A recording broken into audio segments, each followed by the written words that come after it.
Y lo voy a hacer con un alveolo dental, ¿les parece? Entonces, digamos que acá ustedes tienen un alveolo dental. ¿Sí? Esta es la estructura ósea, por supuesto.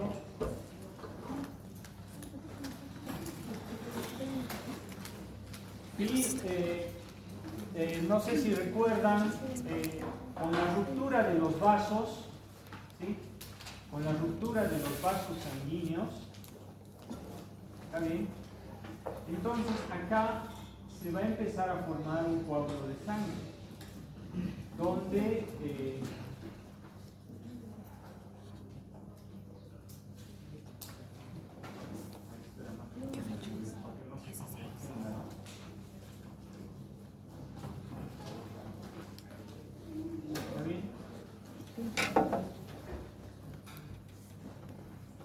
solo para recordar entonces, recuerdan que para que se forme un coágulo de sangre aquí y se active la hemostasia y la coagulación, habíamos dicho de que había vasoconstricción refleja y humoral, habíamos dicho de que las plaquetas se activaban, ¿recuerdan? Pregunta de examen. Cuando se activan las plaquetas pasaba tres cosas, se activan, ¿no? Y pasan tres cosas, cambian de forma, antes eran redonditas, digamos, ovales, y luego emitían pseudópodos, se ponían como bracitos, ya no eran así, sino ahora, digamos, eran así, ¿está bien? Entonces ya emitían como unos bracitos, ¿está bien?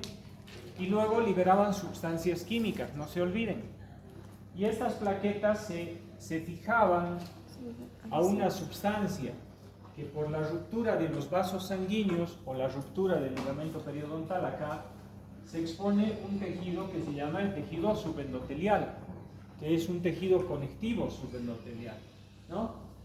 Al conectivo subendotelial. Luego venía el factor de von Willebrand, expresaba una glicoproteína, que era la glicoproteína, ya, B1, y luego venía la adhesión plaquetaria. Las sustancias liberadas por las plaquetas, había una sustancia que promovía la agregación plaquetaria, tromboxano A2, aparte que promueve la vasoconstricción, promueve, lo más importante, agregación plaquetaria. Hasta ahí estábamos, ¿verdad? Venían más plaquetas y empezaban a agarrarse de sus bracitos, ¿recuerdan? ¿Sí? Ya está, porque se tornaban altamente adhesivas, ¿sí? ¿Y quién tenía que reforzar este agarre de las plaquetas? ¿Me ayudas? No, ¿me ayudas con la mano? Entonces, ¿qué les parece si nosotros todos somos plaquetas y nos empezamos a agarrar de las manos de esta forma? Yo me agarro con ella y ustedes así. ¿Qué vamos a formar? Una malla, una red, ¿verdad? Entonces, ¿quién va a reforzar este agarre? La fibrina.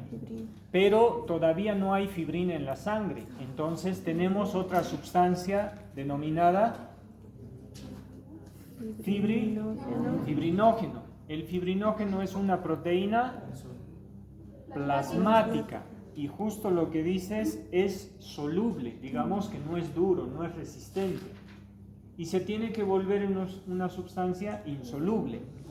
Entonces, la sustancia soluble, proteína plasmática, se llama fibrinógeno. Se produce exclusivamente en el hígado. Muy bien. Y se tiene que transformar, ya que son proteasas, como todos los factores de coagulación, se tendrá que transformar en fibrinógeno. Hasta ahí habíamos quedado, ¿sí? Entonces, fíjense ustedes de que este coágulo, para que se transforme en una malla de fibrina, y para que sea estable, ¿sí? Ojo con esto, tiene que ser estable, ¿sí? Entonces va a estar inestable mientras el fibrinógeno siga siendo fibrinógeno. Cuando se transforme en fibrina, se formará la malla de fibrina y ahí se volverá un coágulo estable. Y para eso un poquito va a pasar tiempo también. ¿Está bien? La gran pregunta era, ¿quién activa, quién cataliza a esta proteasa, a esta proteína plasmática llamada fibrinógeno? Si yo les preguntara, el proceso fisiológico, pregunta de examen para que se entienda, digamos, ¿no? Digamos, el proceso fisiológico por el cual el fibrinógeno es transformado en fibrina es, dos puntos. Cascada de coagulación. Muy bien, cascada de coagulación. Entonces, eso es lo que vamos a ver el día de hoy. ¿Está bien? Muy bien. La cascada de coagulación, como ustedes sabrán, empieza por la vía, vamos a mencionar todas las vías, ¿está bien? Pero acá le vamos a poner la vía intrínseca. No, su adiós. No sé qué es. La vía intrínseca, ¿está bien? Que quiere decir que como que viene del vaso sanguíneo mismo, de adentro, podríamos decir. ¿Está bien? ¿Con qué factor de coagulación empezamos la vía intrínseca? Con el factor 12 de coagulación. Por esta vez, por favor, corten su... Estoy esperando una... Esta vía intrínseca comienza con el factor 12 de coagulación. Y este factor 12 de coagulación va a activar a lo que es el factor 11 de coagulación. El factor 11 de coagulación tiene que activar al factor 9 de coagulación. Y acá le vamos a poner al factor 10 en negrillas porque es la parte central de este proceso. ¿Está bien? Entonces, recordarán ustedes que acá, cuando hay ruptura de vasos, el colágeno subendotelial se expuso para encender todo esto. El factor de von Willebrand se da cuenta, expresa la glicoproteína y empieza la activación de todo este proceso, a llamar a las plaquetas, ¿no? Porque las plaquetas antes no coagulaban, porque si no habría problemas. Entonces, hasta que reconocen estas sustancias químicas de la ruptura y además los fosfolípidos también juegan un papel importante. Entonces, todos estos productos de la ruptura de los vasos y el colágeno especialmente hacia el vaso sanguíneo, entonces va a activar al factor 12. Y ojo con esto, lo tiene que volver en factor 12 activado. ¿Está bien? Pero para que ocurra la activación del factor 12, se necesita una molécula que se llama cininógeno.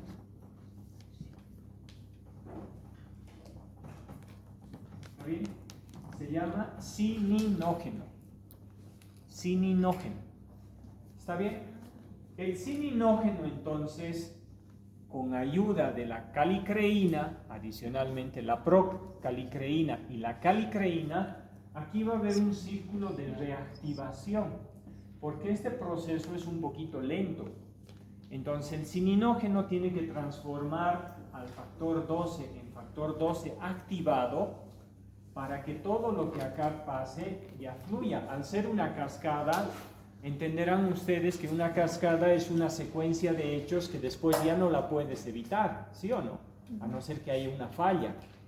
Entonces, aquí es la clave del éxito para que se inicie esta cascada de coagulación por la vía intrínseca. Y para eso vas a necesitar cininógeno.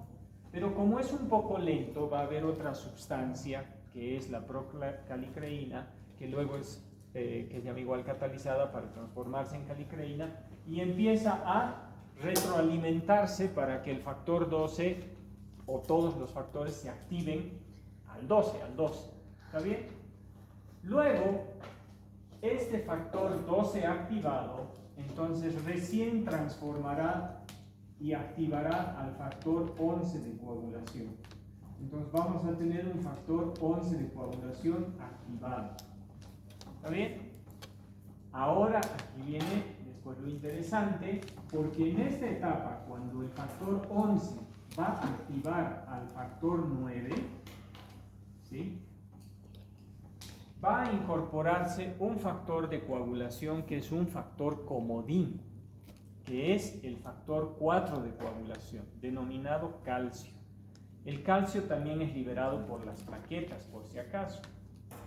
Entonces, para transformar, o mejor dicho, para ya activar el factor 9 para activar a este, que es el factor 10, que es la clave, el centro de esta cascada de coagulación, necesitará de unos cuantos fosfolípidos, que es los que van a, ¿sí? Unos fosfolípidos que se van a acoplar ahí, y van a necesitarse calcio. Entonces, estos elementos se le van a sumar además el factor 8 de coagulación. ¿Está bien? Factor 8 de coagulación. Aquí se complica un poco la vida porque el factor 8 de coagulación siempre trabaja con el factor de Von-Willebrand. Entonces acá se hace un complejo sumamente importante, ¿sí? Para activar al 10, porque de aquí del 10 para adelante va a ser la vía común. ¿Está bien? Entonces, fíjense esto, el factor 12 tiene que activarse gracias a sustancias como el cininógeno, una de las más importantes, gracias a la retroalimentación de la calicreína, y luego activan al 11, al 9, y como el 10 es el importante y el centro, no es tan fácil activarlo. El 9 necesitará ayuda del factor 8 de coagulación, pero también activado, necesitará de la ayuda del calcio, necesitará de los fosfolípidos que están ahí, y el 8 trabaja con el factor de Von-Willebrand y recién van a activar al factor 10 de coagulación. ¿Está bien? Entonces, esta es la vía intrínseca. Antes de entrar a la vía común, explicaremos la vía extrínseca. ¿Está bien? Entonces, le vamos a poner acá, digamos, la vía extrínseca. ¿Está bien? La vía extrínseca.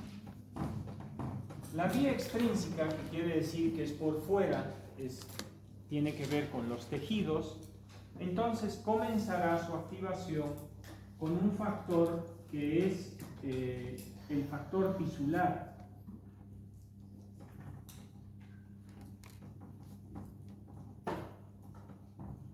Este factor tisular, ¿de dónde proviene? También tiene que ver con lo que son los fosfolípidos, por eso dibujo ¿sí? Y que se va a unir a un factor que es el factor 7 de coagulación. El factor 7 de coagulación. ¿Sí?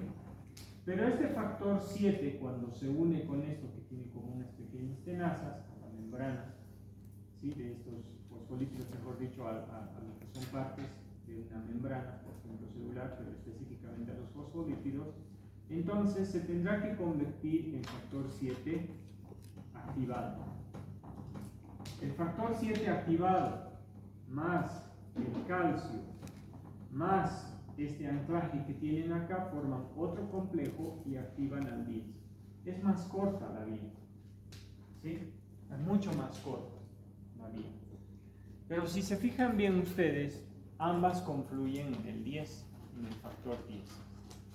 ¿Qué pasa entonces después? Por la vía intrínseca está yendo algo para activar esta cascada de coagulación y catalizar al fibrinógeno. Todos los factores de coagulación son proteasas, por si acaso. Y a partir del 10 entonces empieza la vía común. Esta vía común entre la vía intrínseca y la extrínseca, por eso se llama común, porque es de ambas, entonces va a activar un factor de coagulación que es el factor 5. Pero también este factor 5 tiene que convertirse en un factor 5 activado, para que luego, con ayuda del calcio, el calcio vean que es un comodín, entonces puedan catalizar a un factor que se denomina el factor 2. ¿Cómo se llama el factor 2? ¿Alguien sabe? Se llama protrombina.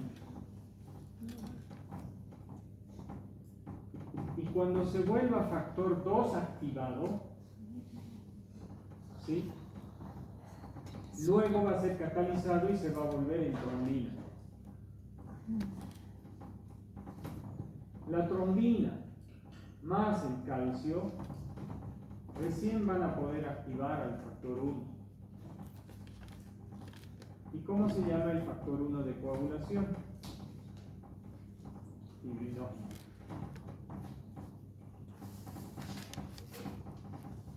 Y luego se transforma en ¿Cómo se llama? ¿El factor 1 cómo se llama? Fibrinógeno. ¿Está bien?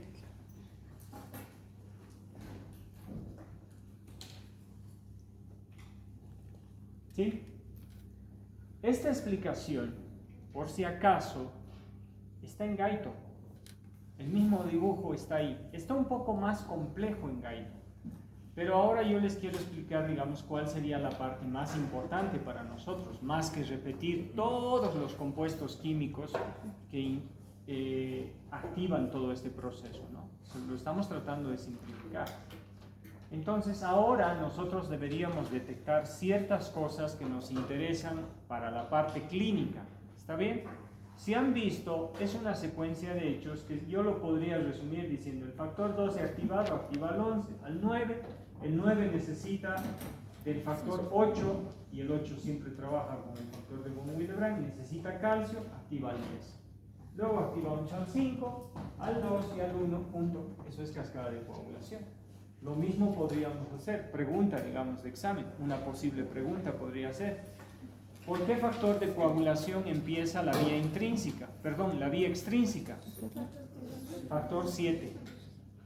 Que el factor tisular es el que le va a activar al 7, pero el 7 es el más importante como factor de coagulación.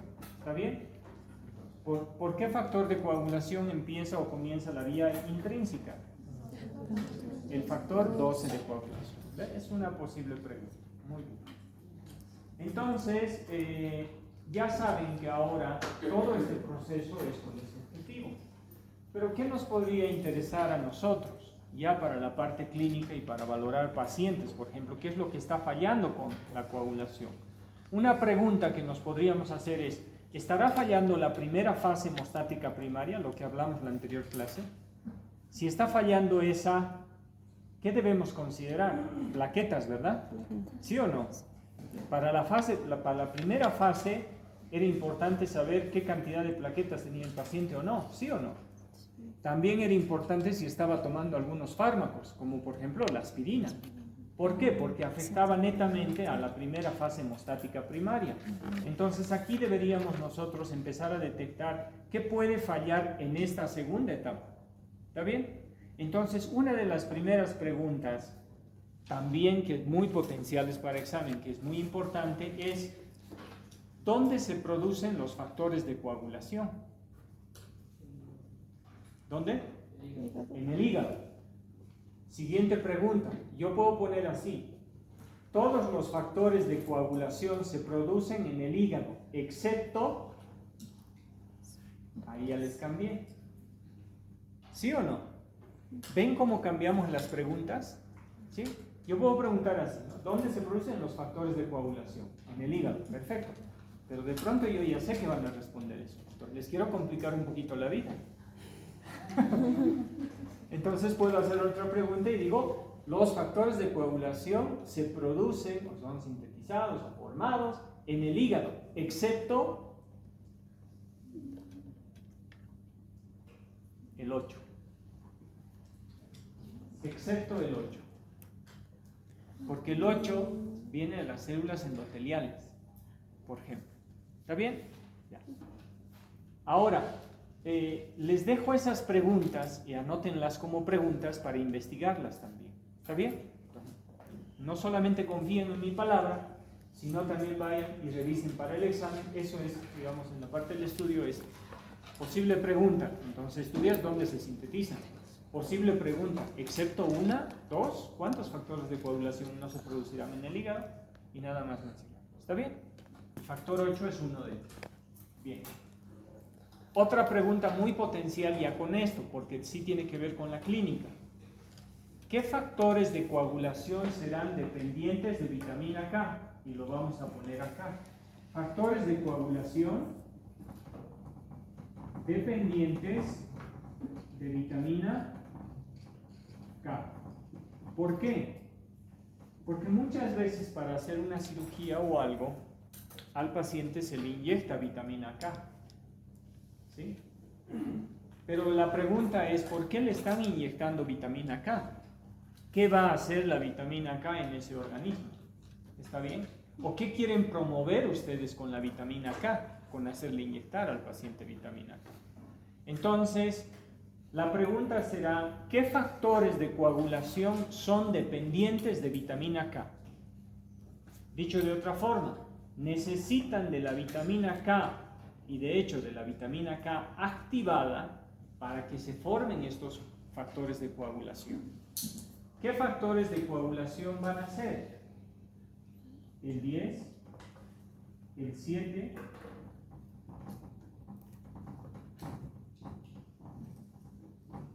¿sí? El 2 y el 9. Quiero poner los números, el 10, el 7, el 2 y el 9. No importa cómo lo pongamos. ¿Está bien? El 10, el 7, el 2 y el 9. No importa si lo ponen con números romanos o con números normales. ¿Cómo se llaman? ¿Ordinales? ¿No? Ya. Muy bien. Entonces, 10, 7, 9 y 2.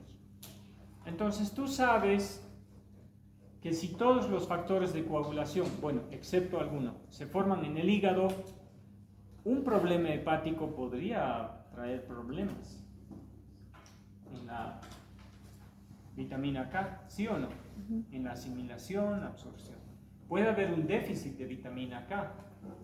Y si hay un déficit de vitamina K, ¿qué factores te están activando? Fíjense, el 7 no va a haber vía extrínseca. ¿Sí o no? El 10, ¿sí o no? El 2, peor todavía. Porque el 2 era el que activaba el fibrinogen, ¿sí o no? Entonces, acá también lo podríamos relacionar con algo. Bueno, primero terminemos la idea.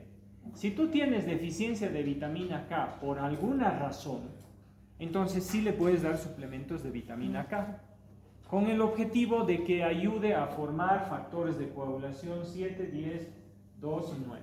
¿Está bien? Con ese objetivo. Pero a su vez tú necesitas una vitamina K activada, lo llevamos a otro nivel. Anteriormente les había dicho yo, o les había hecho una pregunta, ¿la aspirina la podemos suspender en algún paciente que esté tomando aspirina? Sí, dependiendo cómo lo está tomando o qué tipo de prescripción tiene. Tú indagas y dices, no es muy importante, entonces suspendo yo y hago lo que tengo que hacer, después vuelve a tomar. Pero si está tomando warfarina, no podíamos porque es un anticoagulante. Y aquí viene el mecanismo de acción de un fármaco como la warfarina. Voy a colocar acá en la vía extrínseca, ¿no? La warfarina.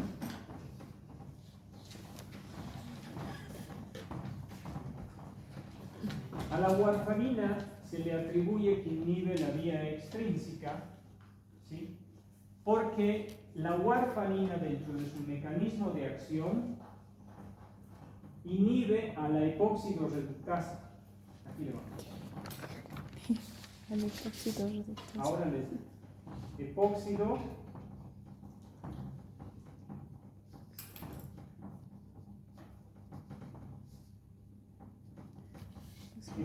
reductasa.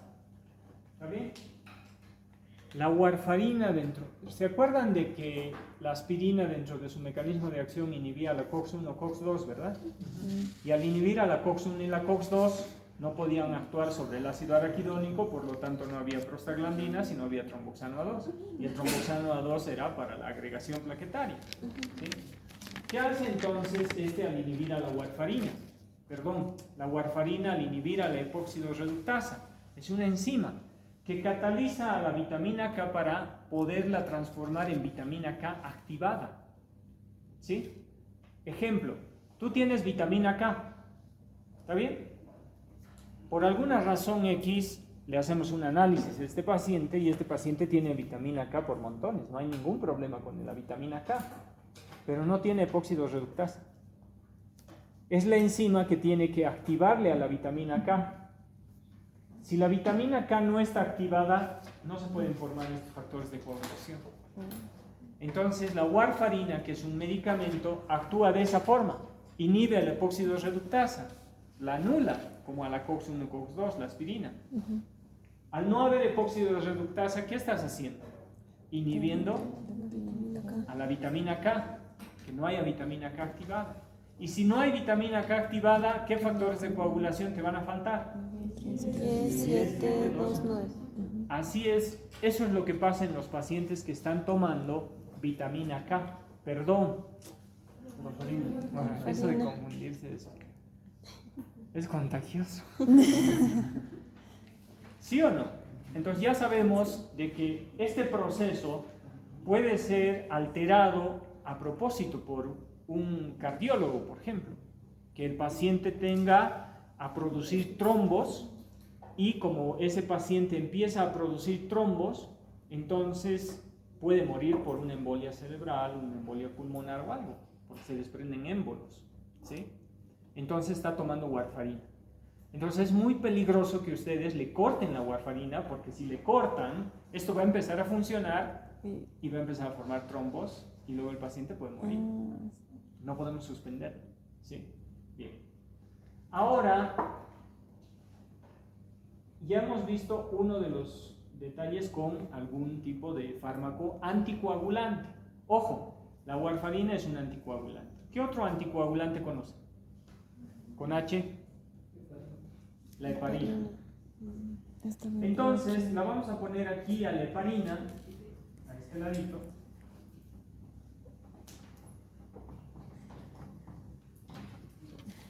Y vamos a ver cómo funciona la heparina. ¿Recuerdan de que en la sangre hay sustancias procoagulantes y hay sustancias anticoagulantes? ¿Sí? Una de esas sustancias anticoagulantes, ojo con esto, se llama la antitrombina 3. ¿Sí? Vean bien esto. La antitrombina 3 está en nuestra sangre, todos las tenemos, ¿está bien? Pero la antitrombina 3 tiene una potencia. Hagamos de cuenta de que del 1 al 10, ¿qué les parece que tenga un 3? ¿Está bien? Pongámosle eso. Del 1 al 10 de potencia, considerando que 1 es muy baja potencia y 10 es muy alta potencia para anticoagular, ¿sí? Entonces la heparina, o mejor dicho, la antitrombina tiene una capacidad de 3. ¿Está bien? Entonces la antitrombina está feliz en el torrente sanguíneo, inhibiendo la coagulación muy suavemente, porque así lo manda el organismo, la biología. Está haciendo su trabajo, pero de pronto le inyectas o toma heparina el paciente, ¿sí? Y se encuentra con la heparina. Y es como encontrarte con un amigo que te potencia, ¿sí? Entonces, la heparina tiene una relación con la antitrombina porque cuando se encuentran los dos son un desastre, ¿sí? ¿Por qué? Bueno, con un objetivo, porque la heparina la potencia la antitrombina. Ella estaba con una potencia de 3, pero la eleva a 9 y ahora se vuelve altamente anticoagulante esta antitrombina, ¿sí? Entonces la heparina actúa potenciando a la antitrombina y la antitrombina, ¿qué es lo que hace? Anula al factor 12 de coagulación, al factor 11 de coagulación y al factor 9 de coagulación, ¿sí? Y si no empieza la vía intrínseca, también se ve afectado a esto. Entonces se ha atribuido de que, por ejemplo, la heparina tiene dentro de su mecanismo de acción, volvemos a repetir, potenciar a la antitrombina para que inhiba la acción de los factores de coagulación, el 12, el 9, el 11. ¿Está bien? Entonces afecta a la vía intrínseca. La warfarina afectará a una de las vías y la heparina afectará a la otra vía. ¿Está bien? Perfecto. Muy bien. Listo. ¿Qué problemas más pueden haber en esta parte? ¿Han escuchado hablar de la hemofilia? ¿Sí? ¿Cuántos tipos de hemofilia hay? ¿2 o 3? 3. A, B y C. La C es la peor, ¿no? Muy poco vamos a ver hemofilia en un consultorio porque generalmente esos pacientes son tratados intrahospitalariamente. En el hospital del niño sí hay harto, ¿sí? Entonces, la hemofilia, por si acaso, esto igual como comentario, es así. La hemofilia es una enfermedad que afecta a un bracito del cromosoma X. ¿Recuerdan que los varones tienen cromosoma XY y las mujeres tienen XX? ¿Qué pasa si uno de los bracitos X del varón está fallado? ¿Dónde se forma el factor de coagulación, por ejemplo, el 9, o el 11, o el 8? Ahí está la información genética para que se forme este factor de coagulación. Pero está fallado, está dañado. ¿Qué pasa? No se forma, ¿sí o no? Y el varón tiene solo un cromosoma X. No hay quien lo reemplace. Por eso es el que padece la enfermedad. En cambio, la mujer, como en todo, está más beneficiada porque si uno de los cromosomas X, un bracito está fallado, el otro cromosoma X la reemplaza. Por eso es la portadora. O sea, que la mujer es la portadora y como siempre el varón es el que paga las consecuencias. ¿Sí? Muy bien. Entonces, la hemofilia puede ser de tipo A, de tipo B o de tipo C. Si afecta al factor 8 de coagulación, va a ser una hemofilia del tipo A. Si afecta al factor 9 de coagulación, va a ser una hemofilia del tipo B. Y si afecta al factor 11 de coagulación, va a ser una hemofilia tipo C, que es la peor. Entonces, estos pacientes, que es una enfermedad cromosómica, donde está alterado la formación, entonces no vas a tener estos factores. Al no tener el 8 no funciona esta vía. Al no tener el 9 no funciona esta vía. Al no tener el 11 tampoco va a funcionar esta vía. ¿Sí? Entonces ya hay una falla. Y estos pacientes tienden a tener hemorragias no solamente externas, sino también hemorragias internas, ¿no? Entonces ya hemos encontrado, fíjense ustedes, problemas hepáticos, por ejemplo, que puedan afectar a la activación de la vitamina K. Hemos visto problemas cuando un paciente toma un medicamento como la warfarina, o un paciente está siendo medicado con heparina, o casos muy raros que tal vez no los vean o no los veamos. Yo particularmente no los he visto. Sí he visto alteraciones en la coagulación, pero no tan severas como las hemofilias. Eso es intrahospitalario, pero la A, B y la C. ¿Está bien? Perfecto. ¿Qué más puede fallar en este aspecto? ¿Sí?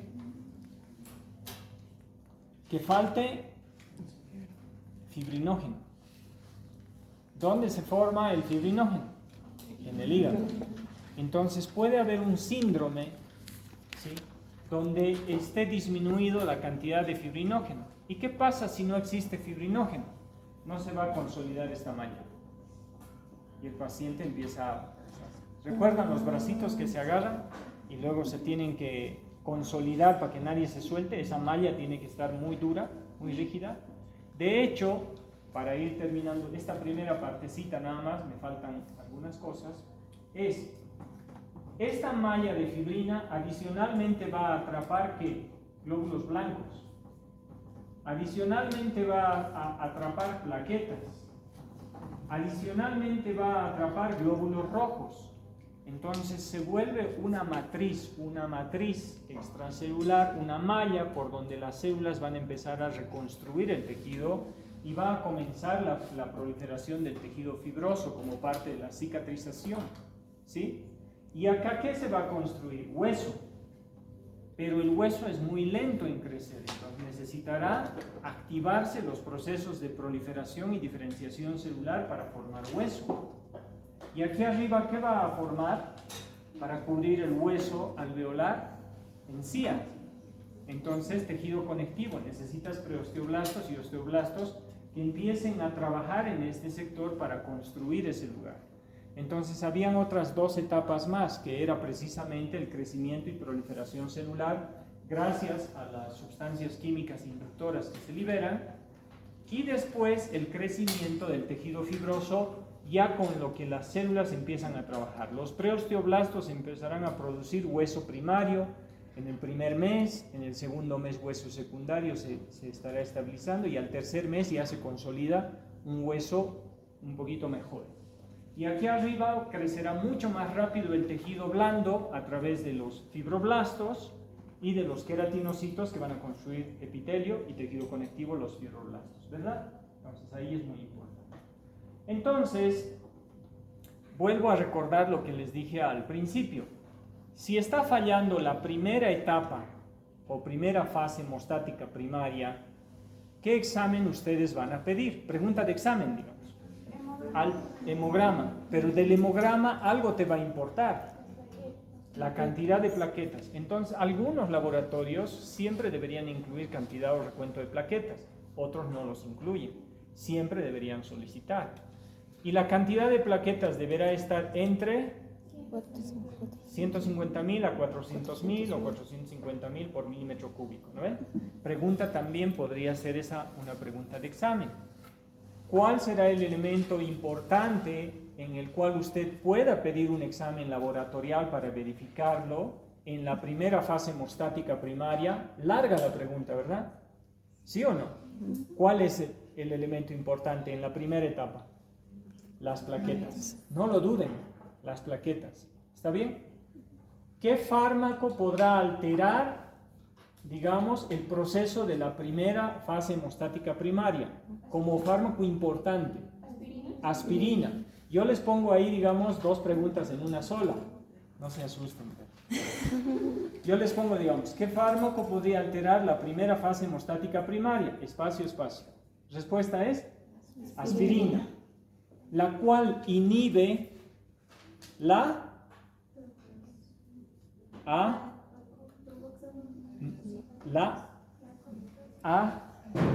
agregación plaquetaria. Listo. ¿Está bien? Sí se entiende. Directamente ustedes piensan, aspirina, ¿sí? Primera fase. ¿Qué inhibe? Agregación plaquetaria. ¿Está bien? Perfecto. No se olviden. En esta parte ustedes ya saben, warfarina, heparina, todos. Entonces, en la primera etapa van a pedir examen laboratorial, recuento de plaquetas. Ahora, ¿qué estudio van a pedir para valorar esta? La vía intrínseca, la vía extrínseca, la vía común. Hay una que se llama la agregación plaquetaria. el TP. ¿Qué creen que significa TP? El tiempo de protrombina. El tiempo, ¿y cuál es la protrombina? El factor 2 de coagulación. Este tiempo de protrombina se los voy a dejar tarea para que investiguen cuál es el tiempo. Generalmente van segundos, 15 segundos por ahí. A ver, fíjense eso. El tiempo en el cual esta protrombina es catalizada para transformarse en trombina es importante saber para poder analizar cuán rápido se va a formar el fibrinógeno en fibrina y cuán rápido se va a estabilizar esta malla, ¿sí? Para poder. Entonces, el TP es el tiempo de protrombina, que quiere decir el tiempo en el que va a tardar esto. ¿Cómo está funcionando todo este sistema? Tanto la vía intrínseca como la vía extrínseca para activar a la protrombina. ¿Está bien? Luego va a haber otro examen laboratorial que es el TPT. ¿Qué creen que significará esas siglas? Igual averigüenlas para estudiar. ¿Está bien? En la parte práctica lo vamos a desarrollar todos. Tiempo parcial de tromboplastina. Tiempo parcial. ¿Cuál era la tromboplastina? Fíjense que aquí hemos dicho que al factor 7 activa el factor tisular, ¿sí o no? El factor tisular también es denominado tromboplastina tisular. Y hay una tromboplastina plasmática. ¿Está bien? Entonces, ojo con esto. La tromboplastina es el factor 3 de coagulación. ¿Se han dado cuenta que los números no van, digamos, del 12 al 1 parejo? ¿Sí o no? O sea, todo está alterado. ¿Saben por qué es eso? Porque, por ejemplo, el calcio, recuerden ustedes que es el factor 4 de coagulación, pero el calcio actúa ayudando aquí, ayudando acá y ayudando acá. Entonces, el calcio como factor de coagulación, que es el 4, o sea, está ayudando, y que lo liberan las plaquetas, está ayudando donde se requiere. En la vía intrínseca necesitan ayuda, ahí estoy. En la vía extrínseca necesitan ayuda, ahí estoy. En la vía común necesitan ayuda, ahí estoy. ¿Sí o no? El calcio, se han dado cuenta que es uno de los compuestos iónicos más importantes. ¿Saben por qué? Porque es el que hace que los músculos se contraigan. Es el que va a hacer que los neurotransmisores se liberen en el sistema nervioso para que empiecen a recibir información las neuronas. El calcio actúa en todo lado. El sodio, el potasio, el calcio, el cloro, el hidrógeno. Eso debería estar tatuado aquí, porque todo tu organismo funciona en base a esos compuestos. O sea, muchos de los procesos fisiológicos actúan. Entonces son comodines. Y la tromboplastina también es un comodín. Entonces es importante saber cuán rápido se va a activar para iniciar esta máquina. Entonces tú vas a ver el tiempo parcial de tromboplastina. ¿Está bien? Y luego hay otro, igual que me van a averiguar, que es el INR, que va de 0 a 1. Entonces, estas 3 pruebas laboratoriales son las que te van a analizar la vía intrínseca, la vía extrínseca, la vía común. ¿Está bien? El TP, tiempo de protrombina, el TPT, tiempo parcial de tromboplastina, y el INR. ¿Está bien? Entonces tienes que conocer los valores para saber qué está pasando. ¿Está bien? Perfecto. Pero de manera general, ¿qué deberíamos? Y con esto ahora sí terminamos. ¿Está bien? ¿Qué deberíamos saber de rutina? Pregunta de examen también. Digamos una probable. Esta ya es una pregunta un poquito más general. ¿Está bien? Para que usted analice el proceso fisiológico de la hemostasia y la coagulación, ¿qué exámenes solicitaría? Y ahí para llenar. Ahora ya es general. ¿Sí o no? ¿Está bien? A ver, vuelvo a preguntar. Para analizar el proceso, digamos, de la hemostasia y la coagulación, ¿qué exámenes solicitaría?